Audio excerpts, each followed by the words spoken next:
नदीम। मेरा नाम डॉक्टर इंसिया है और मैं बेसिक हेल्थ यूनिट 50 कोरंगी की इंचार्ज हूँ।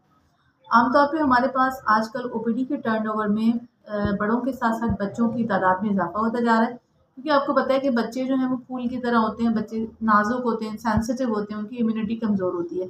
तो जब भी मौसम की तब्दीली होती है, चाहे वो मौसम सर्दी की तरफ आए या गर्मी की तरफ आए, बच्चे जो हैं वो उस पे बच्चे या बूढ़े जो हैं वो उस पे ज़्यादा उन पे असरअंदाज़ होता है। तो अभी जैसा कि अगर हम बच्चों के हवाले से बात करें, तो कि बच्चों को हम इस बदलते हुए मौसम से पहली बात तो ये कि कौन-कौन सी बीमारियाँ हो सकती हैं और फिर ये कि उनको बचाया कैसे जा सके।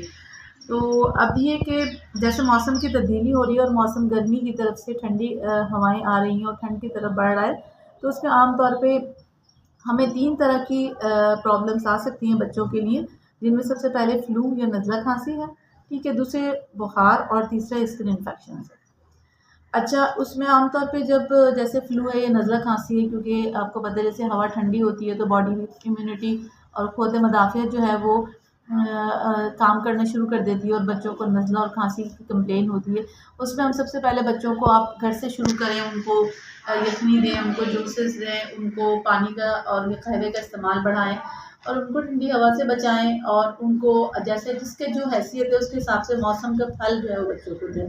ठीक है, उसके बाद अगर आप देखते हैं कि उसको बुखार हो रहा है तो आप घर में पैराडॉल उसको शरबत या गोलियाँ दे सकते हैं, लेकिन इसके बावजूद भी अगर आप देखते हैं कि उसको फ़र्क नहीं पड़ रहा है, तो आपने अपने मालिक से मशवरा करना है। दूसरी चीज़ होती है कि आम तौर पे नज़ला खाँसी के बाद साथ-साथ बुखार हो रहा है, तेज़ बुखार हो रहा है और उसको जिसको हम सोज़िश कहते हैं, गले की सोज़िश या इन्फेक्शन हो रहा है, गले का इन्फेक्शन हो रहा है, तो उसमें आप अपने मालिज से भी से रुजू कर सकते हैं।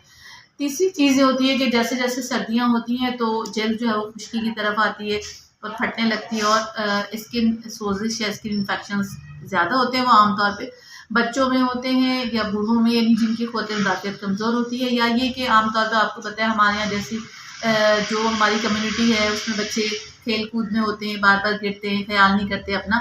तो आपने पहला काम तो ये करना है कि आपने उनको मॉइस्चराइज़ रखना है। कोई भी घर में अगर आपके पास कोई तेल भी मौजूद है इवन, तो वो भी आप बच्चों को लगा सकते हैं। यानी ज़रूरी नहीं है कि आप महँगा लोशन लेके लगाएँ, लेकिन आपने इन चीज़ों से अपने बच्चों की हिफ़ाज़त करनी है, क्योंकि बच्चे फूल की तरह होते हैं, बच्चे नाज़ुक होते हैं।